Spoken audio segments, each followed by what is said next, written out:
नमस्कार दोस्तों, मैं जुगल किशोर आप सबका अपराध की कहानी के नए एपिसोड में आपका सबका स्वागत करता हूं। दोस्तों, आप सब हमारे साथ जुड़े हुए हैं। चैनल को सब्सक्राइब करें और लाइक करें और कमेंट करें। आपके सहयोग से मुझे हिम्मत मिलती है। कहानी अच्छी लगे तो अपने दोस्तों के साथ शेयर जरूर करें। चले आज की कहानी शुरू करते हैं।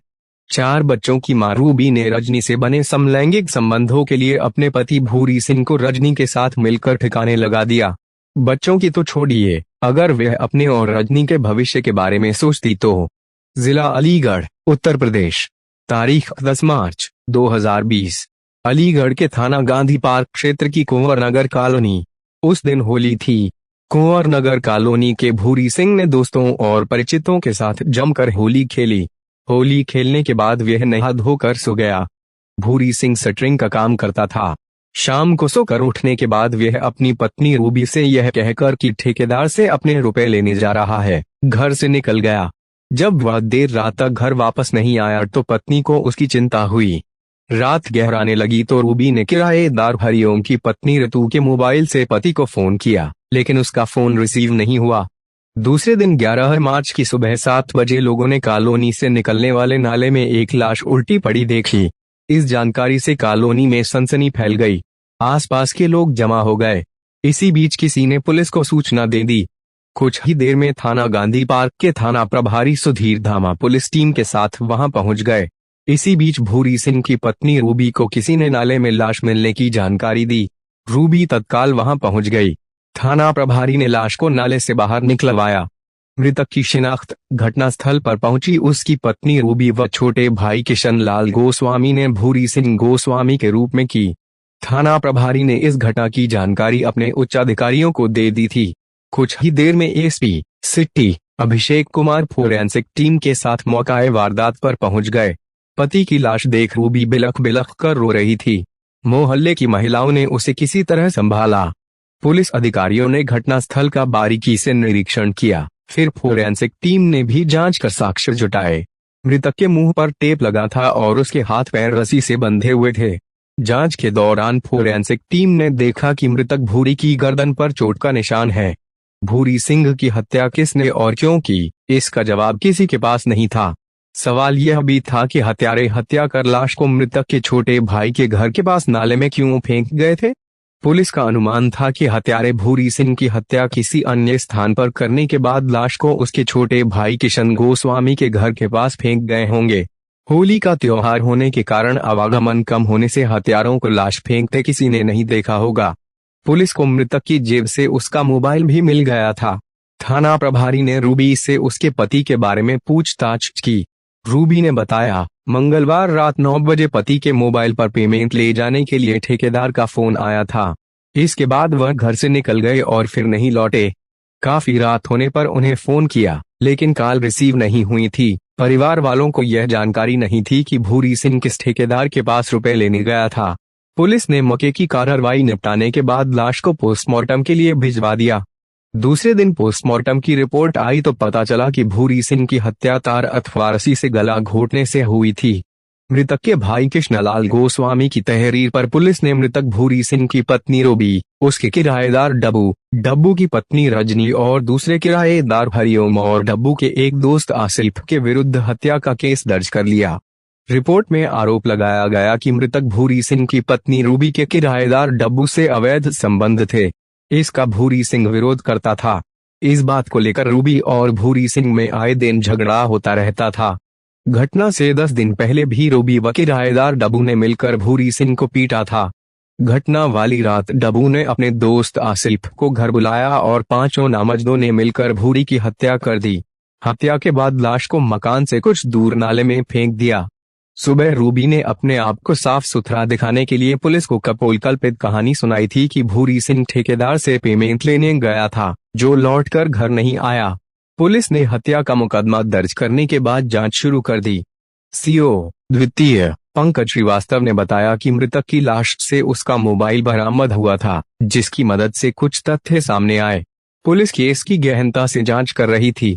नतीजतन पुलिस ने घटना के दूसरे दिन ही इस हत्या की गुत्थी सुलझा ली। दरअसल पुलिस ने भूरी सिंह की हत्या के आरोप में मृतक की पत्नी रूबी व उसके किराएदार डब्बू की पत्नी रजनी को हिरासत में लेकर पूछताछ की।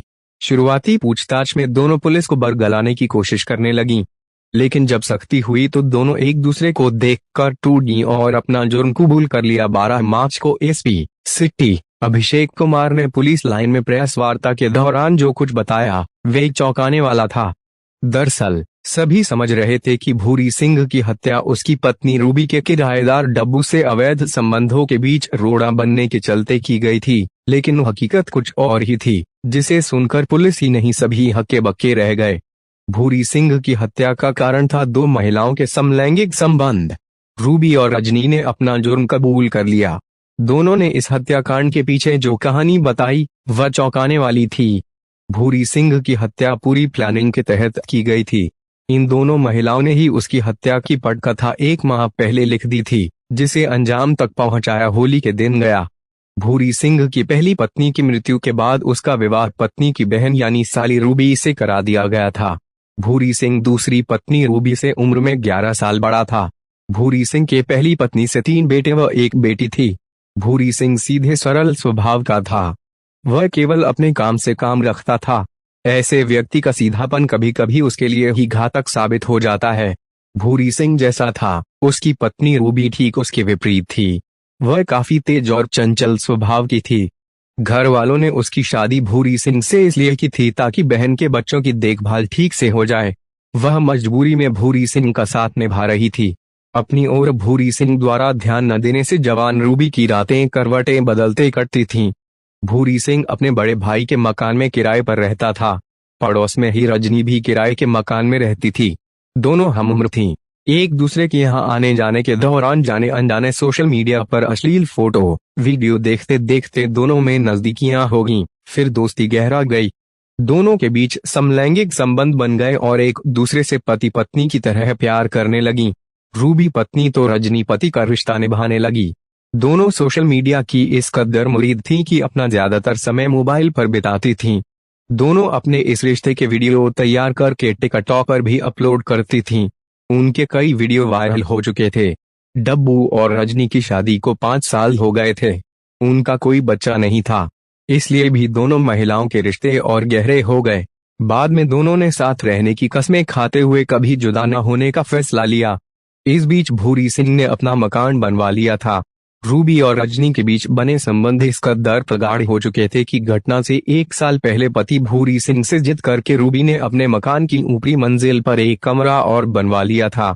फिर रजनी को उसके पति डब्बू के साथ किराएदार बनाकर रख लिया ताकि उनके संबंधों के बारे में किसी को पता न चल सके। एक ही मकान में रहने से अब दोनों महिलाएं बिना किसी डर के आपस में मिल लेती थीं। भूरी सिंह सटरिंग के काम के लिए सुबह ही निकल जाता था और देर शाम लौटता था। इसके चलते दोनों सहेलियों में पिछले 2 सालों में गहरे समलैंगिक संबंध बन गए थे। दोनों एक दूसरे से बिना मिले नहीं रह पाती थीं। इन अनैतिक संबंधों को बनाए रखने के लिए दोनों काफी गोपनीयता बरतती थीं। फिर भी उनकी पोल खुल ही गई। 1 माह पहले ही भूरी सिंह को अपनी पत्नी रूबी और किराएदार रजनी के बीच चल रहे अनैतिक संबंधों का पता चल गया। दोनों महिलाओं के बीच चल रहे प्रेम संबंधों का पता चलने के बाद भूरी सिंह के होश उड़ गए। वह परेशान रहने लगा। उसने इन अनैतिक संबंधों को गलत बताते हुए विरोध किया। उसने पत्नी रूबी को समझाया और रजनी से दूर रहने को कहा। इन्हीं संबंधों को लेकर दोनों में विवाद होने लगा। भूरी सिंह ने रूबी को सुधर जाने की हिदायत देते हुए कहा कि वह अपने मकान में रजनी को किराएदार नहीं रखेगा। दूसरे दिन भूरी सिंह के काम पर जाने के बाद रूबी ने यह बात रजनी को बताई। भूरी सिंह उनके प्रेम संबंधों में बाधक बन रहा था। इससे दोनों परेशान हो गईं। काफी विचार विमर्श के बाद दोनों ने राह के रोड़े भूरी सिंह को रास्ते से हटाने का फैसला कर लिया। इसके बाद भी दोनों के संबंध चलते रहे। हाँ, अब दोनों थोड़ी होशियारी से मिलती थीं। होली वाले दिन शाम को रूबी और रजनी ने भूरी सिंह को जमकर शराब पिलाई। इसके चलते भूरी सिंह नशे में बेसुध हो गया तो दोनों ने उसके हाथ पैर रस्सी से बांधे और मुंह पर टेप लगाने के बाद रस्सी से गला घोंटकर हत्या कर दी। रात होने पर दोनों ने लाश को पड़ोस में रहने वाले छोटे भाई कृष्णलाल के घर के पास नाले में फेंक दिया ताकि शक भाई के ऊपर जाए। बुधवार को कुंवर नगर कॉलोनी में नाले में उसका शव मिला। पुलिस द्वारा पूछताछ करने पर रूबी ने अफवाह फैला दी कि उसका पति भूरी सिंह ठेकेदार से रुपए लेने की बात कहकर घर से निकला था, लेकिन देर रात तक जब घर वापस नहीं आया तब उसने किराएदार हरिओम की पत्नी ऋतु के फोन से कॉल थी, जबकि हकीकत वह स्वयं जानती थी। पुलिस ने इस हत्याकांड का खुलासा करने के साथ ही दोनों महिलाओं की निशानदेही पर हत्या में प्रयुक्त रस्सी व टेप बरामद कर लिया। दोनों महिलाओं को न्यायालय में पेश करने के बाद जेल भेज दिया गया। हालांकि भारतीय दंड संहिता की धारा 377 को वैध कर दिया गया है, यानी समलैंगिकता अब हमारे देश में कानूनन अपराध नहीं है, अर्थात आपसी सहमति से दो वयस्कों के बीच समलैंगिक संबंध अब अपराध नहीं रहा। लेकिन हमारे देश में अभी तक इसे पूरी तरह अपनाया नहीं गया है। इसी के चलते लोग अपने संबंधों को समाज में स्थापित करने के लिए अपराध की राह पर चल पड़ते हैं। भूरी सिंह हत्याकांड के पीछे भी यही कारण प्रमुख रहा। दोनों महिलाओं के अनैतिक संबंधों के चलते उनके परिवार उजड़ गए। भूरी सिंह की मौत के बाद उसके चारों अबोध बच्चे अनाथ हो गए। दोस्तों, आपको कहानी अच्छी लगी हो तो चैनल को सब्सक्राइब जरूर करना और लाइक कमेंट भी कर देना। आपका लाइक और शेयर मुझे हिम्मत देता है। कल फिर आपसे मिलेंगे एक और नई कहानी के साथ।